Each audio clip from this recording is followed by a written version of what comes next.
Olá, mais uma vez aqui com vocês para uma nova entrevista. Mas antes disso, vamos falar dos nossos parceiros, que afinal de contas são eles que mantêm o programa no ar, né? Para você ter uma boa noite de sono, você tem o colchão Ônix, o melhor do Brasil. Assim que nasce, você não sai dele. Depois, faz de tudo para não ir. É uma energia. Mas na frente, você usa também para se divertir. E vai chegar uma época em que você não vai ver a hora de voltar para ele. Um bom colchão te acompanha por toda a vida. E mais do que proporcionar uma boa noite de sono, proporciona um bom dia para viver. Experimente acordar bem. Colchão Ônix.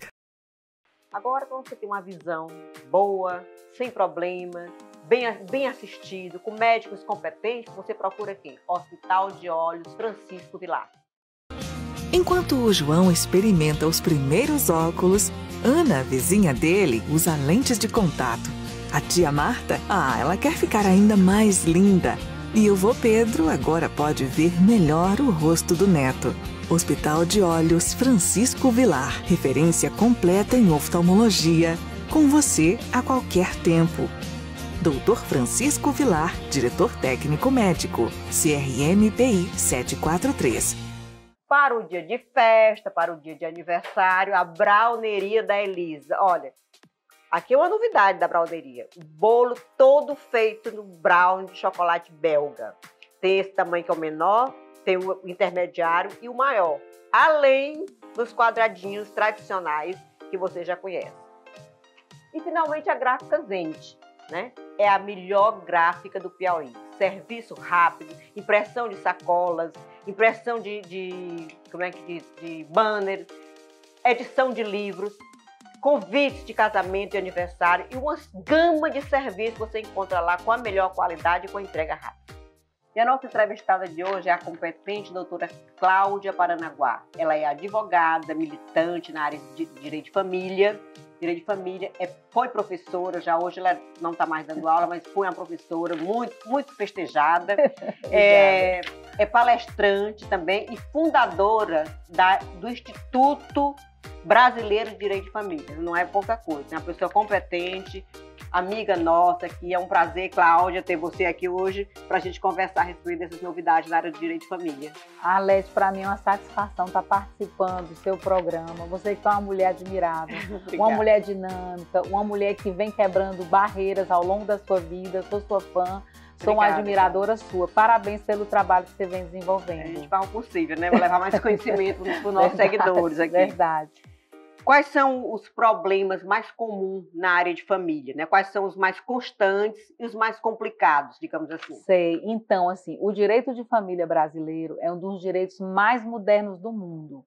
Desde a fundação do IBDFAM, do Instituto Brasileiro de Direito de Família, que eu tenho o orgulho e a honra de ser uma das fundadoras deste instituto no Brasil, o direito de família vem se modificando. Porque, na verdade, o direito de família, ele se materializa por conta dessa mudança social. E aconteceu uma mudança muito social durante, até a Constituição de 88, o direito de família era aquela coisa meio que engessada, que não evoluía muito. A gente fala muito de evolução. E a partir de 88, quando a Constituição trouxe para a nossa legislação a possibilidade de a família não ser só uma família formada pelo homem e pela mulher e por seus filhos, vinda só do casamento, surgiram as uniões estáveis que foram reconhecidas e uma forma de família plural, tudo vem se modificando. Quer dizer, a gente sempre fala, não é a lei que transforma, é a sociedade que transforma e pede para que o direito venha protegê-las, né? Justamente. Então, assim, a gente teve a desmistificação de um período muito longo para se pedir um divórcio,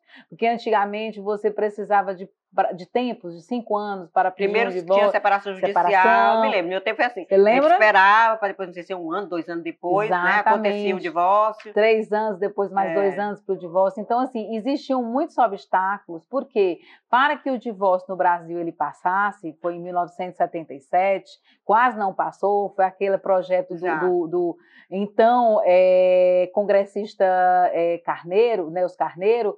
Então, assim, existia muito essa coisa de você solidificar a família vinda do casamento, e as outras eram totalmente desprezadas. Então, a partir de 88, muita coisa se modificou. E eu digo assim, destaco para você que uma das coisas mais belas que se trouxe para o direito de família brasileiro foi entender que a relação entre as famílias não era só uma relação patrimonial, que era uma relação onde tinha afeto entre as pessoas. Então, assim, eu acho que esse foi o maior paradigma que trouxe para o nosso direito brasileiro, é reconhecer o direito de família através do afeto entre as pessoas. Então, o patrimônio, ele ficou meio que de lado para a gente eleger isso. Por isso que vieram transformações como, por exemplo, você reconhecer uma paternidade socioafetiva, daquele filho que você construiu uma relação que não era um laço biológico, mas era um laço que vinha através desse amor. Então, assim, o direito ele se modificou completamente de família para brindar essas relações que surgiram dos laços de amor. Certo. Porque antigamente era aquele negócio da família, o homem, a mulher, o filho, né? Exatamente, família era bem da margarina, né? Era bem evidenciado, aí aparecendo os outros tipos de família, né? Exatamente. Que foram, o direito abraçou como dando direito protege. Pleno para elas, né? Então, exatamente o que você coloca. O que é que a gente quer para o direito? É tirar essas famílias, que são ligadas pelo amor, pelo afeto, da invisibilidade. Todas elas merecem proteção. E isso tem muito também, trouxe muito essa coisa da autonomia da vontade das pessoas. O Estado não pode, por exemplo, interferir numa relação privada, dizendo, você homem tem que gostar de mulher, ou você mulher tem que gostar de homem. Ele não pode intervir, porque isso é do âmbito privado das pessoas. As pessoas, elas é quem devem decidir a forma que querem se relacionar, a forma que elas são felizes. Então, assim, a partir do momento que a gente conseguiu afastar na legislação, o Estado impondo na relação privada das pessoas, aí realmente o direito ele é muito mais forte, porque ele vem de algo que foi construído com base no sentimento. Cláudia, você falou assim na paternidade afetiva. Você comprova a paternidade sanguínea através do exame do DNA. E como é esse processo da paternidade afetiva, socioafetiva? Muito interessante. Então, você ser um filho socioafetivo, ou então você ter essa relação, você está no estado de pai e no estado de filho. É quando as outras pessoas te olham e veem ali uma relação entre pai e filho. É fácil de provar? Precisa assim. Na prova não é, mas assim, as relações socioafetivas, elas são simples porque existe uma identidade social entre aquelas pessoas que se aceitam como pai e como filho. Às vezes a prova é a forma de tratar, chamando de pai, chamando de filho, tendo condições iguais às dos outros filhos que por acaso possa ter biológicos, entendeu? Então, assim, essa forma, às vezes a gente pensa que é um pouco complexa, sim, no resto do porque existem provas testemunhais, mas assim, a própria prova... Precisa de provas testemunhais? Sim, precisa de provas que podem ser testemunhais, podem ser documentos, pode ser assim, uma organização, planejamento durante uma vida, de participação de todos os momentos, eu conheço um caso que a moça era tida como filha, todo mundo achava que era adotada, né? E legalmente, e depois, quando veio a partilha de bens, descobriu-se que ela não tinha ocorrido a adoção. Sim, a adoção. Aí teria o quê? Que provar, para efeito de receber bens, isso, que ela e para ser reconhecida, né, como uma ligação socioafetiva. Sim, precisa da prova. A prova é fundamental, é tudo num processo. Só que a gente precisa fazer uma diferença, porque muitas vezes, antigamente não se reconhecia esses filhos que eram filhos sociais. Sim. E a gente também tem que fazer a diferença de algumas pessoas que você, por exemplo, auxilia, às vezes paga uma escola e tudo, mas isso não quer dizer que você também tenha uma relação de pai e filho ali. Por isso que a gente coloca que para ser aceito, precisa ser caracterizado o estado de pai e filho entre aquelas pessoas. É como se naquela pessoa não houvesse diferença com os filhos biológicos daquele casal. Ele estudou nas mesmas escolas, ele não dormia nas dependências da casa, dormia no seio, né, da família,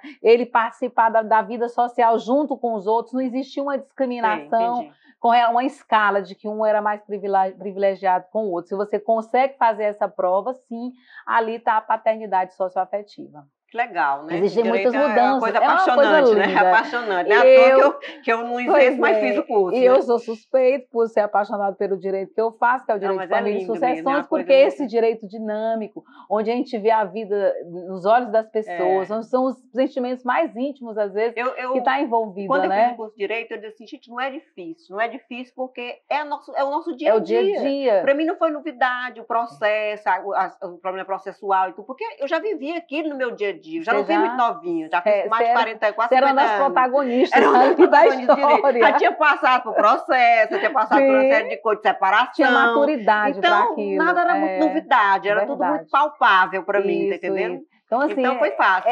Assim, maravilhoso essa dinâmica. Hoje, por exemplo, uma das maiores novidades que a gente tem no direito, por exemplo, que está sendo questionado no CNJ, é que, por exemplo, o Tribunal de Justiça do Pernambuco, ele baixou a normatização garantindo um divórcio chamado divórcio impositivo, que é aquele divórcio, vamos dizer, que uma pessoa ela pode ir num cartório, fazer o pedido de divórcio e o cartório só comunicar. Gente, a outra. Tá bom demais. Não, isso, inclusive, já foi suspenso pelo CNJ a pedido de uma entidade, porque precisa de uma maior apreciação. Existem uns questionamentos, mas eu estou te dizendo o quanto que o direito de família ele evolui nesse sentido, que assim, a gente já está no ponto de entender que é possível um divórcio dessa forma feita no cartório, sendo só um querendo e o outro apenas sendo comunicado. Isso é a última novidade que a gente teve com relação ao direito de família. Como eu disse, foi suspenso pelo CNJ esse tipo de divórcio no Brasil, porque aí vão entrar em discussões, nas repercussões que uma conduta dessa vai atingir, enfim, precisa também de maior maturidade, que é o que a gente está falando, para poder se entender que realmente vai acontecer um divórcio positivo, que eles chamaram. Então, assim, você vê como a dinâmica de direito de família vai caminhar como aconteceu todos os outros, como aconteceu o reconhecimento das uniões socioafetivas, como aconteceu recentemente você equiparar os direitos de quem da companheira, daquelas pessoas que vivem união estável em relação ao cônjuge que é casado no civil no momento da morte de um deles. Só um parênteses antes que eu esqueça aqui. É verdade que em determinada situação a amante tem direito ao mesmo direito dos bens da esposa, ou até mais, às vezes? Olha, mas é uma pergunta interessantíssima que tu faz, Alex, porque existe muita confusão da amante com a companheira. Na verdade, a amante, ela não participa do direito de família. Quando ela quer questionar esse tipo de relações com relação a patrimônio, ela tem que ir no direito civil, na vara civil, para poder fazer uma discussão, vamos ver, de uma partilha de bens. Mas a amante, ela antigamente era conhecida como concubina, de concubinato impuro, que era aquele onde a relação era proibida com a outra pessoa, que o rapaz era casado, então ele estava impedido. É diferente da companheira, que é a união estável, que é reconhecida no Brasil como entidade familiar. E a união estável é o antigo concubinato puro, que pode ser reconhecido quando, por exemplo, a pessoa está casada ainda no civil, mas ela vive separada de fato. Sim. Entendeu? São duas situações diferentes. Então, a amante, ela não é permitido a ela discutir na vara de família, de direito de família. É permitido a ela, por exemplo, se ela tiver contribuído para adquirir um imóvel com o amante, ela pode questionar a parte dela no imóvel na vara civil, mas não pode vir para a vara de família. Então, são situações diferentes. E o importante, na verdade, é você analisar, a gente sempre fala, direito de família é casuístico. É você analisar caso a caso para saber exatamente, saber como é que você vai se enquadrar ali na legislação. Enfim, eu sou tão apaixonada que eu passava aqui 24 horas falando. Eu vou te perguntar mais uma coisa. De família. Eu vou te perguntar mais uma coisa. Você já contou um bocado de novidade aí, mas depois da Constituição de 88, muita coisa foi alterada, né? Sim. E depois, parece que em 2009, houve umas alterações a respeito de alguns crimes, que é um pouco na área penal, mas eu sei que você pode também, a respeito de calúnia, difamação, injúria, essas coisas. Teve a Maria da Penha também, Maria da Penha. Eu queria que você falasse pincelasse essas coisas, essas novidades. É muito interessante também, porque o direito de família está, assim, umbilicalmente ligado à evolução da mulher na nossa sociedade, desse empoderamento que se fala. Então, se você fizer uma escala cronológica entre a evolução do direito de família e a evolução da participação da mulher na nossa sociedade, você vai ver que eles estão ali sempre juntos. Entrelaçados. Entrelaçados, é uma coisa incrível. Então, a Maria da Penha, essa lei fantástica, que eu admiro, maravilhosa, ela é necessária, porque a gente sabe que o Brasil, infelizmente, ele está está nesse ranking que nos entristece, nos envergonha, de ser o 5º país mais violento em relação à condição de gênero, às mulheres. Então, a lei, ela veio num momento importantíssimo. A partir daquele momento, a gente desmistificou um pouco de falar sobre a violência doméstica. Eu lembro demais, quando eu era pequena, que tinha um ditado que falava assim pra gente: briga de marido e mulher ninguém... Mas aí é que tá. Isso era uma frase muito machista. Porque, na verdade, briga e marido, a gente tem que meter a colher. E a Maria da Penha veio fazer isso, veio quebrar. Não pode terminar no feminicídio, né? Lógico. Que é pior. E ela é fantástica. E uma outra coisa que eu também, por exemplo, sinto falta, que a gente sempre fala muito da Maria da Penha, da Lei Maria da Penha, muito vinculada à violência física. E, na verdade, no mesmo contexto onde se prevê a violência física, existe uma violência chamada moral, existe uma violência psicológica, existe uma violência sexual, existe uma violência patrimonial. Essa violência é uma violência que poucas pessoas falam, mas é uma violência que a gente praticamente vê em muitos relacionamentos e causa de muitos relacionamentos e prejuízo para as mulheres quando dá partilha, no caso de uma separação. Então, assim, são direitos que estão lá previstos na Lei Maria da Penha, que a gente não divulga muito, e a gente está divulgando a partir de agora, a partir do seu canal, que é importante mais, que todos saibam que existe violência patrimonial catalogada no Maria da Penha. Além dessa mudança que veio com Maria da Penha, que a Lei Maria que tem mais de 10 anos, a gente teve o feminicídio, que você colocou aqui. Muitas críticas com relação ao feminicídio, mas, na verdade, é outra alteração de legislação do Código Penal louvável. Foi mais ou menos em 2015. E o que é que ela coloca? Ela tipifica, dá mais... Eu não sou uma especialista em direito penal, mas, assim, ela vem colocando mais uma tipificação no crime de homicídio, do 121. E, então, o que é que ela coloca? Se esse crime ele foi motivado por discriminação do gênero, ele foi praticado em relação a uma conduta de gênero, não é que a pena vai aumentar, é que o cumprimento da pena ele fica mais duro, ele fica mais rígido. A pessoa que comete o feminicídio, ela para migrar para um novo tipo de cumprimento, ela passa mais tempo no regime fechado. Então, assim, a forma de você rebater, mas quer dizer que é porque o feminicídio vai passar. Não, gente, não é tempo de pena. Não é que o feminicídio esteja mais tempo da pena do homicídio. É a maneira de como ele fica preso, né? É a maneira como ele fica preso, né? Então, assim, são todos esses mecanismos que no Brasil se vê, essas políticas públicas com a legislação vem sido incrementada, porque a gente precisa combater. Tem aumentado muito o feminicídio, tem aumentado, né? Muito, progressão geométrica o negócio. E eu sempre chamo a atenção que é preciso que a gente faça uma reflexão nas políticas públicas que estão sendo encampadas para essa defesa e proteção das mulheres, assim, porque a gente não consegue sair desse ranking, que eu já coloquei aqui, nessa pontuação absurda. Então, a gente precisa implementar muito mais as políticas na parte educacional. Nós mesmas, mulheres, que somos as que criamos os meninos, os homens, precisamos, a partir de então, fazer uma mudança educacional também, porque só se muda muito mais com a punição do que você fazer uma reflexão de que precisa mudar. Então, você tem que começar da base, que é lá no seio da família. É no momento da educação. Desse negócio de entregar só para o colégio, né? De começar em casa, no núcleo familiar. Exatamente, porque a discriminação, a primeira discriminação acontece da mulher quando a própria mãe ela tem um filho e uma filha e ela estabelece a diferença a partir do berço.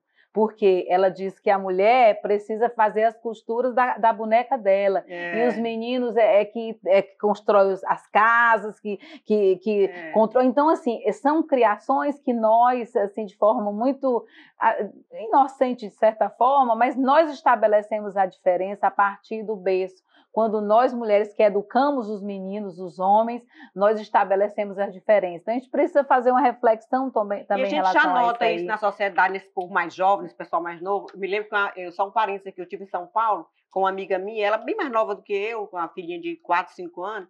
Eu digo, vou te dar um presente, vamos entrar na loja. Aí ela disse assim, eu quero esse carrinho. Imediatamente, sem me sentir, eu disse, carrinho, tem a bonequinha ali. Ela disse, não, ela quer carrinho, pois deu o carrinho. Eu achei aquilo super interessante. A errada estava eu. Isso. Ela estava certíssima como mãe. Educacional. Até a gente vai percebendo que a gente vai fazendo como você de forma inocente, mas ao mesmo tempo você vai estar criando aquela cultura do machismo lá dentro, gente, que a gente precisa, e eu convoco todas as mulheres a partir de agora que façam essa reflexão, que mudem essa atitude, porque a mudança de atitude vai ser boa para tudo, inclusive para a forma como a gente vê a mulher na sociedade, como um ser que ela não é melhor do que o homem, mas ela também não é pior do que ele, é um ser que ela precisa ser reconhecido pela sua grandeza, pela sua igualdade em relação ao homem, não é? E o que você acha, Cláudia, desse termo que está se usando muito agora, do empoderamento da mulher e também da sororidade?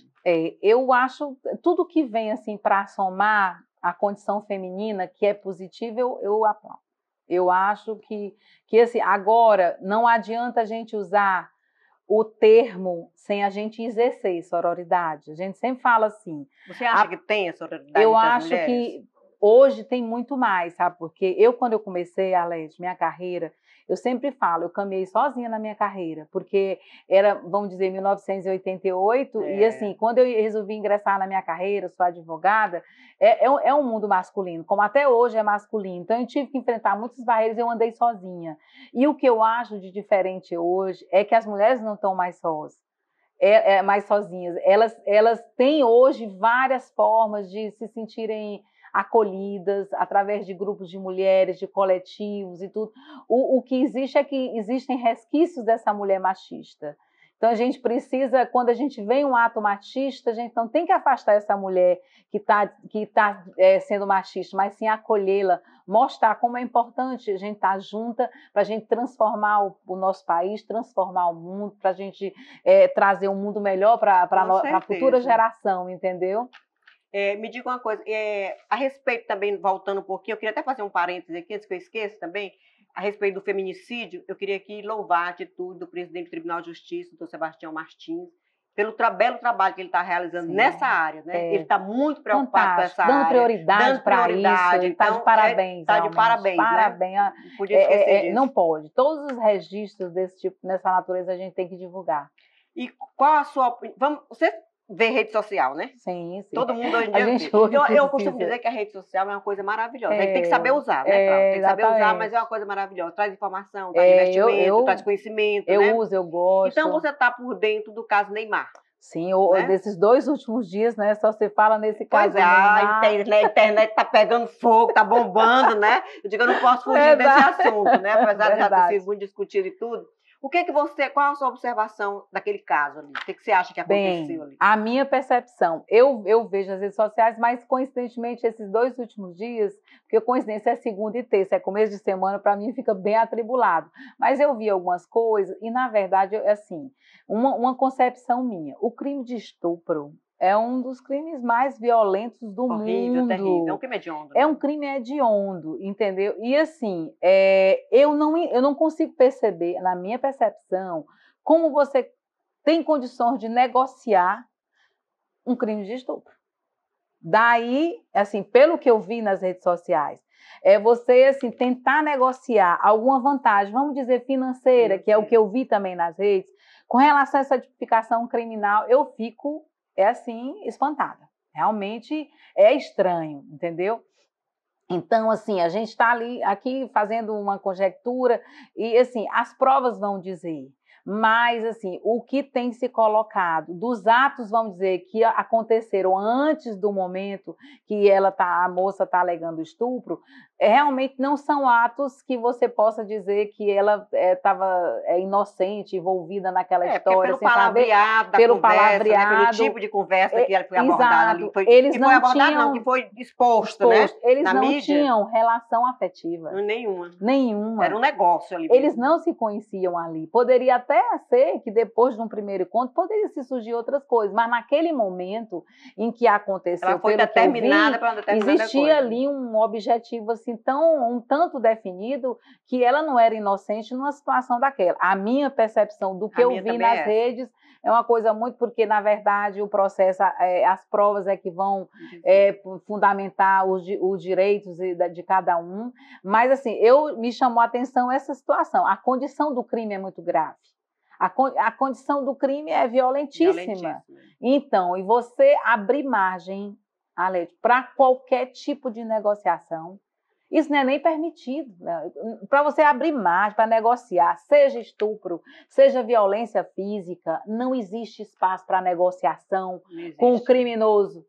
Com um criminoso. E, ademais, reforçando que são hediondos de estupro e violência física contra a mulher. Então, para mim, esse foi o fato que me chamou a atenção, porque não é admissível que se negocie com esses dois crimes. Não existe um absurdo, isso. Né? Então, realmente, o negócio está complicado. Está complicado. As coisas não... Até por isso que tem um vídeo rolando, que ninguém sabe se e tem muitas outras coisas. A rede, ela fala de uma forma muito genérica. Na verdade, a gente não sabe exatamente os fatos, as provas que vão... Mas, com certeza, esse crime ele vai ser desvendado. Demora um pouco, vamos chegar. Né? O ruim é que, quando você é a vítima... você fica sofrendo toda essa pressão e respondendo a uma coisa. Para ele, no caso, seja ele ou ela, vamos dizer. Mas no caso dele, tem muito a perder. A carreira é uma carreira internacional, uma carreira internacional. Então, é como a gente fala, os dois estão na rede, ali, no olho do furacão. Quem for a vítima naquela situação, nossa senhora, é muito complexo, porque marca a vida da pessoa. Eu conheço pessoas, inclusive pela rede, que diante de uma exposição dessa chegaram a situações drásticas. Então a gente tem que observar muito, é por isso que a rede, eu penso, que a rede tem que ser mais tolerante com as pessoas. Ela não pode, assim, jogar as pessoas de uma forma tão insignificante, porque ali são vidas que estão sendo envolvidas. Vão ser marcadas pro resto da vida, Exatamente. Né? Então, a gente tem que respeitar, a gente tem que olhar o outro de outra forma. E as redes são muito duras em relação a isso, a você desconstruir a imagem das pessoas. Eu acho, me corrija se eu estiver errada, de 2009 para cá, aconteceram algumas mudanças em relação ao estupro também, não é? Com relação à idade, mais nesse aspecto... Também, no caso, é que eu queria que esclarecesse aqui, que a gente acha o seguinte, que o estupro é só o homem em relação à mulher, mas pode ser o contrário também, é via de mão dupla, né? Não existe só em relação à mulher, pode ser a maioria, né? Homem em relação a homem. Pode ser também isso que eu queria que você falar sobre isso. Sim, olha que eu não sou um especialista em direito penal, mas o estupro ele não pode ser só em relação à mulher. É constranger, eu lembro um pouco, constranger alguém sobre violência ou forte ameaça, ou grave ameaça, entendeu? Isso pode ser tanto um homem como uma mulher. E outra coisa, é bom que se diga que não é só o ato em si, o ato carnal, a conjunção carnal, né? Um beijo lascivo pode ser um estupro. Pode ser, e dependendo da idade também, né? Deve ser a idade, ela, por exemplo, não tenho certeza da idade, mas até 14 anos, qualquer prática estupro de vulnerável, que é uma tipificação do crime de estupro, né, que foi estendida por conta da preservação da idade dessas vítimas, crianças e adolescentes. Mas eu vou lhe aproveitar aqui também e perguntar sobre outras coisas. Né? Já está quase chegando no fim, eu quero saber mais alguma coisa. O que você acha da atuação da mulher na política? Bem, eu acho que a gente está... Eu não sei se a gente está andando ou está engatinhando, a gente está andando. E o importante, Ale, é que a gente está andando para frente. Isso assim, hoje, lógico, nós temos pouquíssimas representantes ainda, mas eu acredito que a gente está estudando a política, as mulheres estão estudando a política, as mulheres estão se interessando mais pela política. Então, assim, as mulheres, elas são diferentes na política, porque nós temos um olhar sensível para tudo na vida, e a gente, com certeza, tem esse olhar sensível também para a política. Então, a gente tem poucas, é verdade, mas as poucas que a gente tem trabalham, pelo menos as que eu vejo, trabalham para caramba. Então, enquanto a gente não tem a quantidade, a gente tem a qualidade. A qualidade, que é importante. E eu sempre digo para elas que eu apoio demais as mulheres na política, que elas, assim, elas arrebentem no mandato delas, elas produzam milhões de projetos de leis. Então, assim, eu sei que as mulheres são muito organizadas, as mulheres são multifacetadas assim, na sua atividade. Muitas coisas ao mesmo tempo, e né? muitas coisas ao mesmo tempo. Então, assim, já que nós somos em quantidade ainda menos, então a qualidade, a gente vai ter que crescer com essa qualidade, divulgar também, falar que construir desde cedo essa possibilidade da gente, nós mesmas mulheres, defendermos os nossos direitos, estando na Câmara, enfim, em todas as esferas de poderes, em todas as profissões a gente já tem, para a gente poder incentivar uma a outra. Eu acredito numa nova política vindo das mulheres.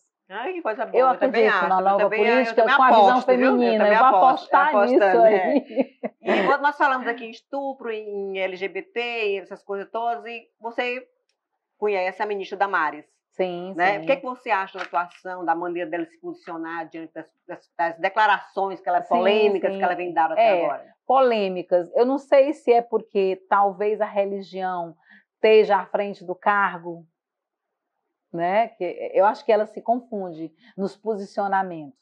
Então, assim, quando a gente é uma figura pública como ela, a gente tem que ter muito cuidado, né? Porque, na verdade, o nosso Estado, ele é laico. Ele não tem uma religião, a gente respeita todas as... É um Estado que respeita todas as religiões. Pelo menos deve respeitar, que está lá na Constituição Federal. Então, a ministra, ela, como uma figura pública, ela precisa não deixar que a religião ela esteja à frente do cargo dela. Porque, na verdade, ela está ali, como ministra de todos os brasileiros. E dentro da nossa diversidade, é obrigado que que ela respeite todos. Então, assim, vejo algumas declarações equivocadas dela. Não sei se é porque ela vem também de uma formação ali que me parece que da igreja, entendeu? Isso talvez interfira em muitos posicionamentos dela. Eu acho que a gente falar menos, às vezes, é mais. É mais. Trabalhar mais, falar menos, pode ser uma boa dica. Tem algumas coisas controversas. Eu acho que teve aquela coisa muito do rosa e do azul, isso não tem nada a ver. Eu, por exemplo, minha primeira filha, o enxoval da minha primeira filha foi azul, porque eu adoro azul, acho lindo, entendeu? Isso não tem nada a ver com o gênero da pessoa, se vai ser, isso não tem nada a ver, isso é questão de gosto. E, finalmente, eu queria encerrar com você uma coisa que eu soube antes de ontem, eu não imaginei, né? Que você é uma ativista dos pets. Eu amo! Eu quero saber dessa história, como é? Eu como amo, é que você faz? olha, assim, os pets, eles é amor, né? É amor, né? É gostoso, então, né? assim, eu sempre me identifiquei com essa coisa de animais, de natureza, entendeu? E os pets, eles só nos demonstram e provam solidariedade, afeto, tudo isso aí. E assim, eu não entendo um pet como está, por exemplo, no nosso Código Civil ainda. Eu não entendo que um pet é um ser que não tem sentimento. Então, eu sempre vi o pet com sentimento, eu sempre vi um pet com amor. Então, porque hoje, Arlete, o pet, ele é considerado uma família para o direito de família. Ele é considerado uma família multiespécie. E além desse direito de família, eu cresci mais com relação ao combate da violência com relação a eles, ao aumento de penas, com relação aos maus tratos dos animais. Então, assim, esse amor foi crescendo para o lado da responsabilidade, de o quanto que a gente precisa defender esses seres que só nos dão carinho, que é uma das maiores provas de amor que a gente tem na humanidade, é um companheiro. Então, eu estou nessa luta, é uma luta que eu quero até o resto da minha vida, mais um para integrar. Então, é uma luta que eu quero ter até o resto das minhas vidas, porque eles fazem parte da minha vida. Eles são minha família. Eu pretendo botar a mão aqui, criar Você vai dar um mimo muito mais, porque ter um pet é ter qualidade de vida. Que bom. Cláudia, já chegamos no fim do nosso tempo. Eu faria aqui na vida de você o dia inteiro, mas está chegando o finzinho. Maravilhoso. Tá? Eu quero agradecer a sua presença aqui. Eu quero que você tenha o endereço do seu escritório para os seguidores, quem quiser procurar. Estou nas páginas, né? Estou nas páginas aí da rede social. E eu estou muito feliz assim, de estar aqui. Esse momento foi muito especial para mim. Eu senti uma energia maravilhosa de estar aqui ao seu lado. Me senti à vontade, me senti acolhida. Muito obrigada, gratidão por esse momento. A intenção é essa mesmo, viu? É unir cada vez mais, trazer pessoas que têm um conteúdo como ela tem e outras pessoas também, e levar conhecimento para os nossos seguidores. Eu queria dar boa noite a vocês e antes disso queria pedir que vocês compartilhassem, curtissem, comentassem embaixo. Se gostaram, se não gostaram, deixasse um like para o YouTube entender que o conteúdo está agradando, tá? Um instantinho. Eu queria dar um presentinho assim para você, a lembrancinha só. Da Gráfica Zenit, nossa parceira. Muito obrigada. Tá? Qualquer coisa, procure lá que você encontra. Ótimo. Muito obrigada. Então, até a próxima semana, se Deus quiser.